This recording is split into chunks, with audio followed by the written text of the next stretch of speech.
Engineer Ahsanul Nazrul সাহেবকে, আমাদের এই আজকের ওয়াজ মাহফিলের উদ্বোধক হিসেবে আছেন আমাদেরই ছোট ভাই, আপনাদের সুপরিচিত জনাব আহসানুল্লাহ বাবু, চেয়ারম্যান গ্রিনল্যান্ড ডেভেলপার্স, এবং আপনাদেরই খেদমত করার জন্য আগামীতে চেয়ারম্যান পদপ্রার্থী। এখন আপনাদের সামনে বক্তব্য রাখছেন জনাব মোহাম্মদ আহসানুল্লাহ বাবু, উদ্বোধক তাফসিরুল কোরআন মাহফিল অনুষ্ঠান।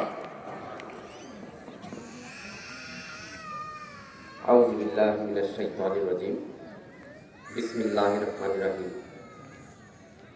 তালেবপুর হযরত উম্মে সালমা রাদিয়াল্লাহু আনহা আদর্শ বালিকা মাদ্রাসা এতিমখানার উদ্যোগে নবম বার্ষিক তাফসিরুল কোরআন মাহফিলের সম্মানিত প্রধান অতিথি জনাব আবুল বাশার খান উপস্থিত আছেন।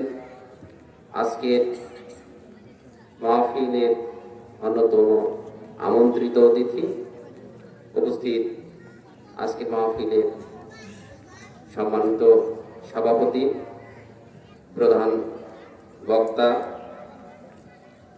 উপস্থিত, আমার প্রাণপ্রিয় তালেবপুর ইউনিয়নবাসী, পর্দার অন্তরালের আমার মা ও বোনেরা,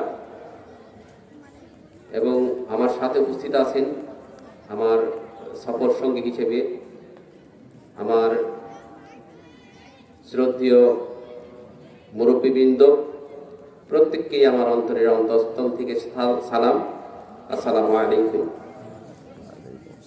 আমি বক্তব্য দেব না, বক্তব্য দেওয়ার জন্য আসি নাই, আমি ওয়াজ শুনবো আপনাদের সাথে।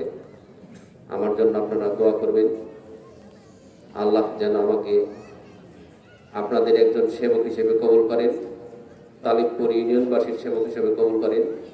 আমি আপনাদের পাশে থাকতে চাই, আমি তালেবপুর ইউনিয়নবাসীর পাশে থাকতে চাই, আমি গণমানুষের সেবা করতে চাই। আপনারা দোয়া করবেন, এবং এখানে আলেমবৃন্দ যেনারা আপনারা আছেন, আপনারাও প্রত্যেকে আমার জন্য দোয়া করবেন, আল্লাহ যেন আমাকে কবুল করেন, আমিন। আসসালামু আলাইকুম।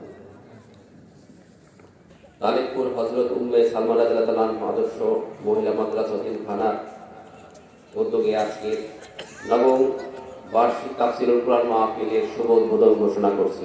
আসসালামু আলাইকুম। ধন্যবাদ জনাব আহসানুল্লাহ বাবু সাহেবকে।